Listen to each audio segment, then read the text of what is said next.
ഞാൻ 2 വാക്ക് പറഞ്ഞിട്ടാണ്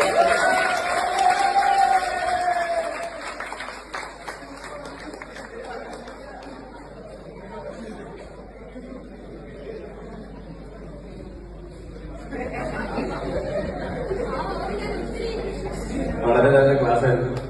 നന്നായിട്ട് എൻജോയ് ചെയ്യാൻ പറ്റി. നമ്മൾ സെക്സും ജെൻഡറും തമ്മിലുള്ള ആ ഒരു വ്യത്യാസം മനസ്സിലാക്കുന്നു. പ്രത്യേകിച്ച് അത് എനിക്ക് കൂടുതലായിട്ട് മനസ്സിലായി. എനിക്ക് ചെറിയ വിഷമമുണ്ട് നിങ്ങളാരും കൈകൊണ്ടത് കേട്ടോ.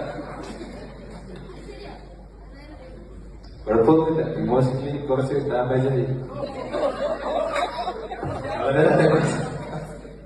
വളരെ നല്ല ക്ലാസ് ആയിരുന്നു. ഇല്ല, അങ്ങനെയൊന്നുമില്ല. ഞാൻ അത് ഫണ്ണായിട്ട് എടുത്തിട്ടുള്ളൂ. വിഷമൊന്നും വിചാരിക്കണ്ട. നല്ല അടിപൊളി ക്ലാസ്സിലായിരുന്നു. രാധിക ടീച്ചർ രാധിക മാമിന് എന്റെയും സീപ്പിന്റെ